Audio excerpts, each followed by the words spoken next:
Welcome everyone to tonight's event. I'm really thrilled. No, I'm just kidding. Yes, this is my first time ever doing stand-up. It's my first time on YouTube, and I figured today's Yom Ha'atzmaut, but it's also the Omer, so like, could I do Sheikh Yanu? I don't know. Okay, today's my first time doing stand-up. Ironically, I'm sitting down. So first off, guys, Corona, lockdown, COVID. How's that affecting you guys all? I'm good. Thanks for asking. I'm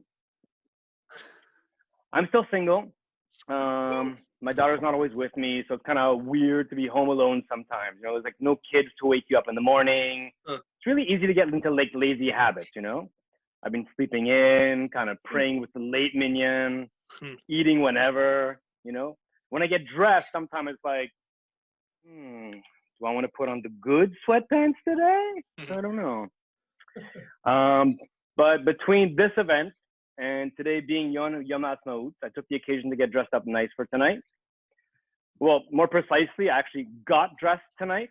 Well, not entirely. I don't know if you guys want to see what I'm not wearing. Oh, sorry, wrong crowd. Never mind. Okay. No, but seriously, you can't actually do that in Montreal. You can't like not get dressed. You have to always be clothed. In the winter, it's really cold, you know?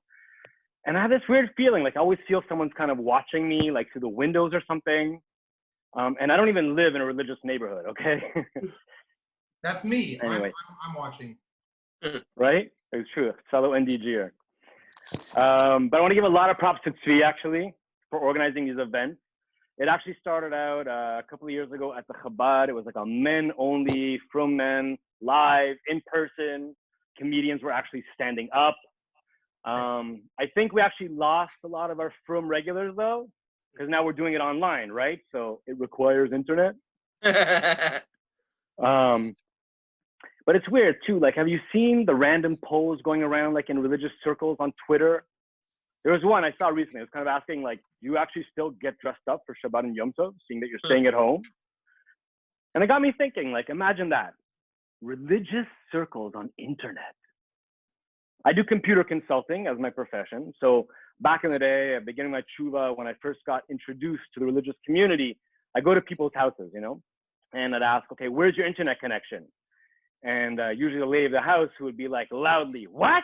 What? We don't have internet here. Chaz v'shalom. What are you talking about? Kids, go immediately to your room right this minute. It's in the bedroom. Come, I'll show you where it is.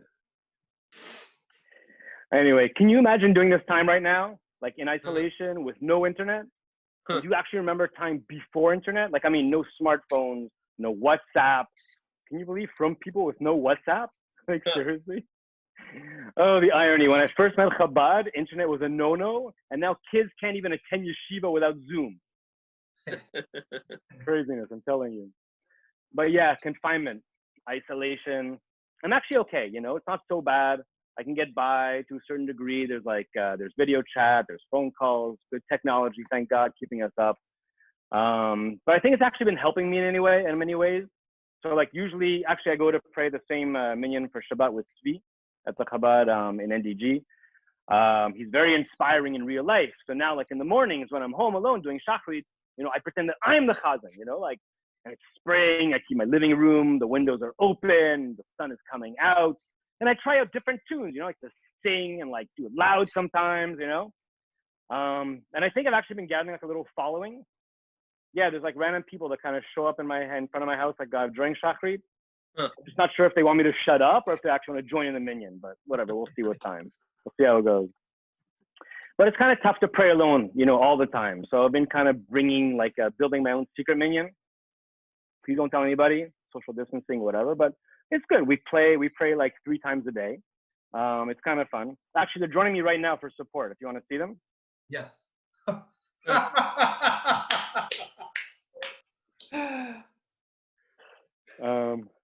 do I get back? Okay. But they're pretty chill. They're cool. But they just don't always answer. But anyway, okay. Life could be worse. Anyway, I know last week was officially the last post-Pesach Frum Club event. I couldn't join last week, but I heard that he who speaks more about the coming out of Mitzrayim should be praised. So here we go. So I'll start at the beginning, okay? let's go back to bidat chametz. Bidat chametz. Burning of the chametz. You can never say it. Binyan chametz. Binyan chametz. Let's go with that. Okay, fine. So, you know, I live in a duplex, and my non-Jewish landlord lives downstairs below. And it's kind of weird, you know, like I realized how our traditions must look so bizarre to non-Jews. So, for example, that morning, you know, like it was on 10 a.m., I came outside and I had a platter, and I figured, okay, let's do this quickly. I look out and I see him down below, and I'm like, yeah, do you mind if I'm just gonna make like a small fire on my balcony for about 20 minutes or something? Is that okay with you? He's kind of like perplexed. He's like, what's going on? Why?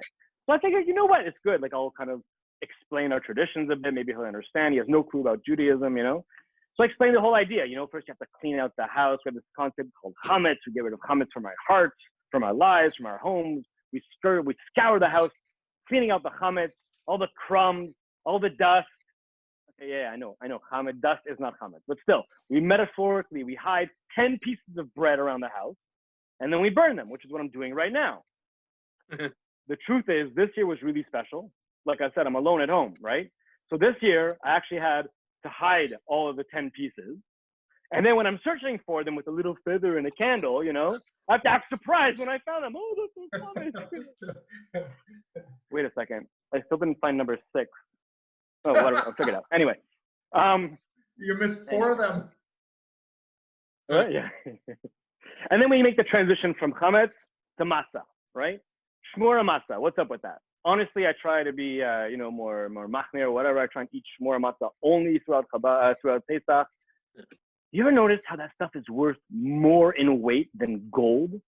Like, seriously, you buy like a 2-pound thing, it's like $500. It's insane. It's crazy what this thing costs, right? And the quality control, honestly, at that price, they can't even guarantee they're going to have every single thing will be a whole piece. You know what it's like in the morning? You go to sit down to like do your bracha, I need 2 whole pieces. No, broken. Can I put a bunch of crumbs together? I'll put them with water. No, wait, you can't do that. Okay, never mind. So I felt kind of ripped off a little bit, digging like for my thing each meal before I did Hamotzi, but it's all good, you know. But I still find that I have a lot of time in my hands, especially like on the holy days, like Yom Tov and Shabbat and everything. You know, you're in isolation, you're alone, you know. And of course, during Pesach, you're sitting in the mornings, you're having breakfast. You know, there's no like cereal box to read or anything. So I started reading like matzah boxes. I don't know, like what else is there? My Yiddish isn't so good, by the way, but anyway. But I have actually other products that have packaging that I can read to at the table. I know you Chabadniks are much thinking like, packaging? What packaging? Okay, I respect you guys so much. You guys are super stringent on so many different things. You buy nothing from the outside. Everything that you eat during Pesach is made at home except for the bare essentials. Question, you guys have like trust issues or something? No? I don't know. But when it comes to Pesach, like everyone has their own level of stringency. You have to always respect it. It's really important.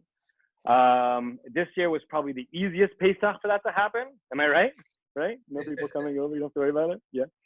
Anyway, I didn't grow up religious. So this concept that I'm going to drop now was kind of really new to me a few years ago. I went to a friend's house and they had a separate Pesach kitchen. You know, there was really weird smell in the air too. What are you guys making? Schmaltz. I'm like, anybody have schmaltz? For my non-religious friends and my Sephardic friends who are watching, schmaltz basically is they take and they boil down chicken fat and they use that to fry everything instead of oil.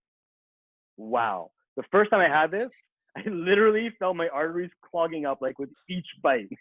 It was such an experience. It was crazy. And then you talk about the whole eating non-gebrach thing. I don't know. I'm not gonna go there. Don't worry about it. Sorry. But yeah. So, but spending Pesach alone was kind of weird, you know? Like I'm used to usually having a big table. I have my whole family. I have friends. I have a bunch of people around. We do the Seder together. This year was different. It was special, you know? Kind of alone. I'll look on the bright side. Like no one complained about the length of my Seder. Nobody said anything about how much I was actually drinking. Yeah. And I mean, this year was a bit more lonely, but it was not so bad, but still weird, you know? I found myself in a unique position of being both the eldest and the youngest person at the table at the same time. So I got to actually ask Ma Nishtana and then answer myself. Kind of bizarre. Okay, look, I've heard it's okay to talk to yourself, but apparently you're crazy if you answer yourself. I don't know. And I was like, who knows one? I know one. You know, it's like sometimes when I did like Birkat Havana by myself too, you know? Like I'm like, Shalom Aleichem, Aleichem Shalom, Shalom Aleichem. Okay, kind of old quick, but in the vein of respecting the laws of social distancing, I was being very careful. I actually left the cup for Eliyahu outside the house with a note. It was good. Yep. But back to Pesach. You ever notice how everything is like extravagantly overpriced? It's crazy. Like a regular bottle of, I don't know, olive oil you buy for like $6. You know, now it's $12 because it says kosher Pesach on it. You know, paper towels. Yes, they actually have paper towels with a kosher Pesach texture on it. Seriously? And the minute Pesach is done, there's all these post-Pesach discounts. Time to stock up for next year, I guess, right? But everything that used to cost yesterday $15 now is 99 cents. Crazy. But I was really stoked. I found something really special. I found Doritos. I haven't had Doritos since I became kosher, okay? And these were special in the liquidation section. The Kasher Pesach Doritos, okay? From Israel, no less. It was really good. I was super stoked. They're actually pretty good. I think they might have some in Metro and Queen Mary if you guys still want. But it was really nice to have like Doritos since becoming kosher. It was really cool. It was in the liquidation section. So I'm sorry again for those who are non-Gebrocks. Liquidation, no. So yeah, so I got these Doritos and they're really good. But then I started looking at the ingredients, you know? So they're actually kasher Pesach, which is interesting. But the first ingredient is corn. I'm like, corn? What do you mean corn? Like, I'm like, okay. I do eat kitniot, but who actually eats corn on Pesach? Like, is there such a big market in Montreal just for Persians to buy kosher Pesach, like Doritos for Pesach? I don't get it. I haven't seen it, but shkoyach. Anyway, I found that when I'm praying alone, it's a bit tough. It's complicated. Like, I mean, just kind of bouncing between the different days, right? Like, I'll give you a quick resume of what I saw. First day of Yom Tov, no tefillin, okay? Amida for Yom Tov, great. Full halal, Yom Tov Musaf, got it. Okay, second day, Yom Tov Amida, yeah, full halal, okay. Yom Tov Musaf, got it. Third day, Shabbat Amida, but with Yom Tov additions, yeah, half halal, Shabbat Yom Tov with Musaf, okay. Fourth day, normal Amida with additions, half halal, Yom Tov Musaf, okay. And then after Pesach, I'm like looking, right? Pesach goes out the next morning, I'm like, where to put my tefillin?